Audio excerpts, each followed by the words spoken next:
அமெரிக்காவும் இஸ்ரேலும் ஜாயிண்டா சேர்ந்து ஈரான் மேல மிலிட்ரி ஆக்ஷனை நடத்தியிருக்காங்க. இதுல ஈரானோட சுப்ரீம் லீடர் இருக்காங்கல்ல, அயத்துல்லா அலி கமேனி, அவரே இறந்து போயிருக்காரு. இவர் தான் ஈரானோட உச்சபட்ச தலைவர். ஈரானோட பிரசிடென்ட்டை விட பெரிய போஸ்டிங் இருக்கிறவன்னு வச்சுக்கோங்களேன். அவரையே இந்த ஆபரேஷன்ல காலி பண்ணியிருக்காங்க அமெரிக்காவும் இஸ்ரேலும் சேர்ந்து. இதுக்கு ஈரான் பதிலுக்கு யுஏஇல இருக்கிற யுஎஸ் ஏர் பேசஸ் மேல அட்டாக் பண்ணியிருக்காங்க. இதுல ஒரு சில மிசைல்ஸும் ட்ரோன்ஸும் வந்து பொதுமக்கள் இருக்கிற ஏரியா பக்கத்துல விழுந்திருக்கு.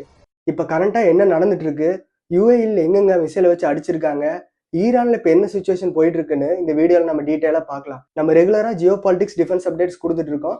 இன்ட்ரெஸ்ட் இருந்தா மறக்காம சப்ஸ்கிரைப் பண்ணிக்கோங்க. அமெரிக்காவும் இஸ்ரேலும் ரெண்டு பேரும் ஜாயிண்டா சேர்ந்து ஈரான் அடிச்சிருக்காங்க. இந்த ஆபரேஷனுக்கு அமெரிக்கா எபிக் ஃபியூரின்னு பேர் வச்சிருக்காங்க. அதே மாதிரி இஸ்ரேலும் இந்த ஆபரேஷனுக்கு லயன்ஸ் ரோர் அப்படின்னு பேர் வச்சிருக்காங்க.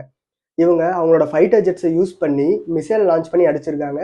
அப்புறம் இன்டர் கான்டினென்டல் பேலிஸ்டிக் மிசைல்ஸ் இருக்குல்ல, கண்டம் விட்டும் கண்டம் தாவும் ஏவுகணை, அதை வச்சும் அடிச்சிருக்காங்க. எங்கெங்க அடிச்சிருக்காங்கன்னா ஈரானோட மிலிட்ரி டார்கெட்ஸு, ஸ்ட்ராட்டஜிக் டார்கெட்ஸு, அப்புறம் மிசைல் லான்ச்சர்ஸு, அப்புறம் நியூக்ளியர் ஃபெசிலிட்டிஸ் இருக்கும்ல, அணுக்கிடங்குகள், அங்கேயும் மிசைலை வச்சு அடிச்சிருக்காங்க. இதுல முக்கியமா ஈரானோட supreme leader Ayatollah Ali Khamenei இறந்து போயிருக்காரு.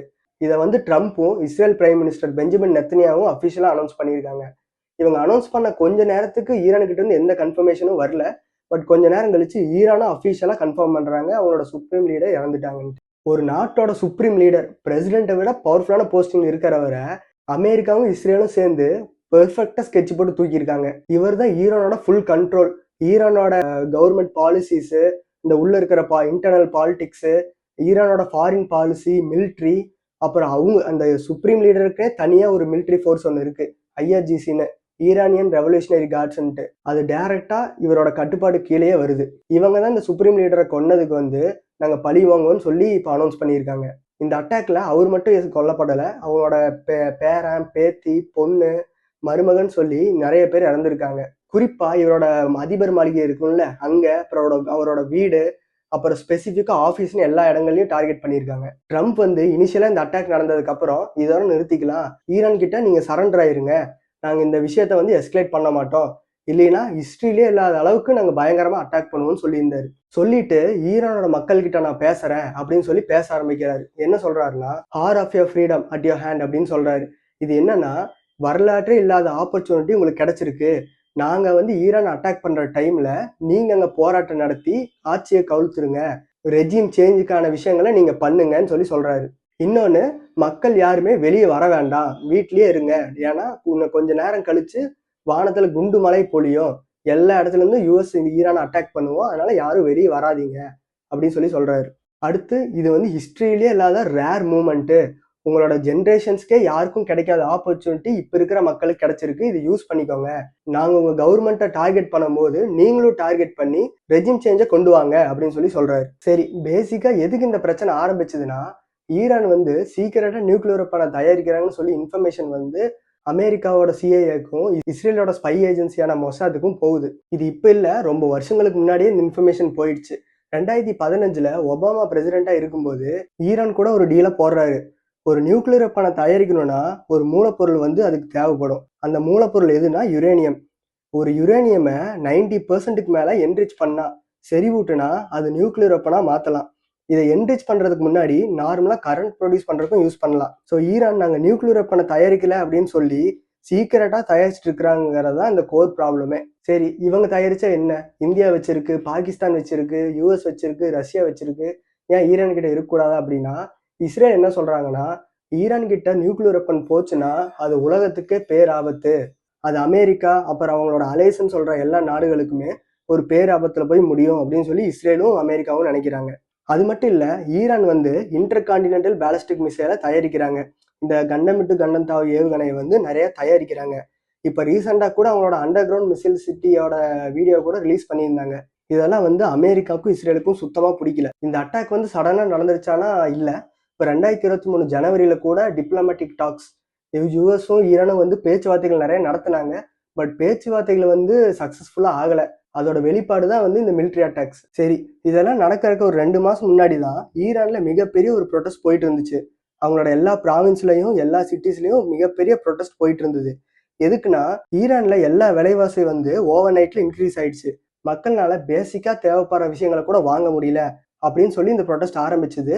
பட் இது ஆக்சுவலா இந்த ப்ரொடெஸ்ட் எங்க போச்சுன்னா, இந்த சுப்ரீம் லீடர் வந்து கொல்லப்படணும், இந்த இந்த கவர்மெண்ட் வந்து மாறணும் அப்படிங்கிற அளவுக்கு போச்சு. அப்ப கூட ஒரு பொண்ணு வந்து இந்த சுப்ரீம் லீடரோட போட்டோவை வச்சு சிகரெட் குடிக்கிற மாதிரி ஒரு வீடியோ ரொம்ப வைரல் ஆச்சு.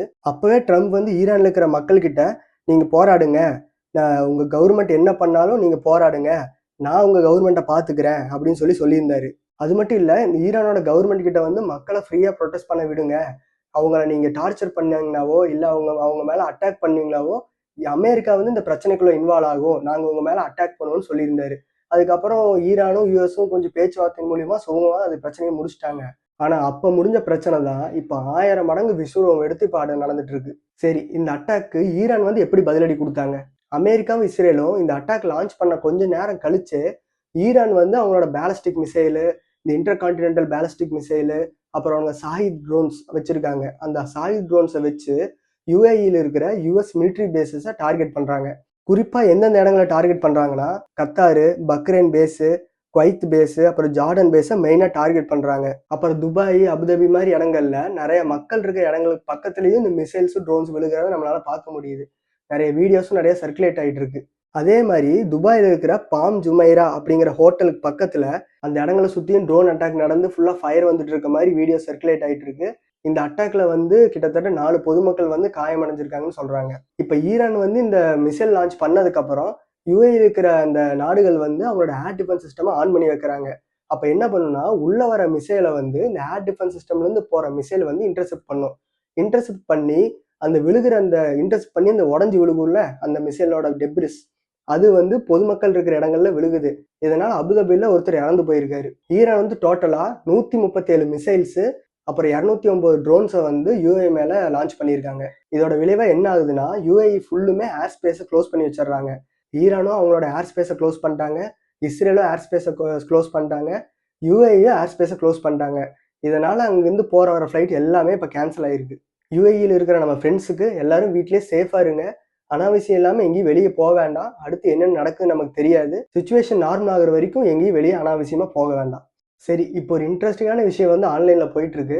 நம்ம பிரைம் மினிஸ்டர் மோடி வந்து இஸ்ரேல் போயிருந்தார்ல, அங்க இஸ்ரேல் பார்லிமெண்ட்ல பேசியிருந்தாரு. அங்க மோடின்னு சொல்லி இஸ்ரேல் எம்பிஸ் வந்து கோஷங்களை எழுப்பி பெரிய ரெஸ்பெக்ட்லாம் கொடுத்துருந்தாங்க. அங்க அவரும் நிறைய விஷயங்களை பத்தி பேசியிருந்தாரு. இஸ்ரேலுக்கு இந்தியா எப்பவும் கூட நிற்கும் அப்படின்லாம் பேசியிருந்தாரு. அப்புறம் மோடி இஸ்ரேல்லேருந்து கிளம்பின உடனே இஸ்ரேலும் அமெரிக்காவும் சேர்ந்து போரை ஸ்டார்ட் பண்ணிட்டாங்க அப்படின்னு சொல்லி ஆன்லைன்ல போயிட்டு இருக்கு. நம்ம பிரைம் மினிஸ்டர் கிட்ட Israel prime minister Benjamin Netanyahu பேசியிருப்பாரான்னா கண்டிப்பா இதை பத்தி பேசியிருப்பாங்க. கரெக்டா நம்ம மோடி வந்து அங்க போயிட்டு அங்கிருந்து கிளம்புனதுக்கு அப்புறம் இந்த விஷயம் நடக்கிறங்காட்டி ஆன்லைன்ல இந்த ரெண்டையுமே கோரிலேட் பண்ணி பாக்குறாங்க. இதை பத்தி உங்களோட தாட்ஸ் என்னன்னு கமெண்ட்ஸ்ல சொல்லுங்க. ஈரான் அடுத்து என்ன பண்ண போறாங்க, அடுத்து அமெரிக்காவும் இஸ்ரேலும் என்ன பண்ணுவாங்கன்னு சொல்லி உங்க தாட்ஸை கமெண்ட்ஸ்ல சொல்லுங்க.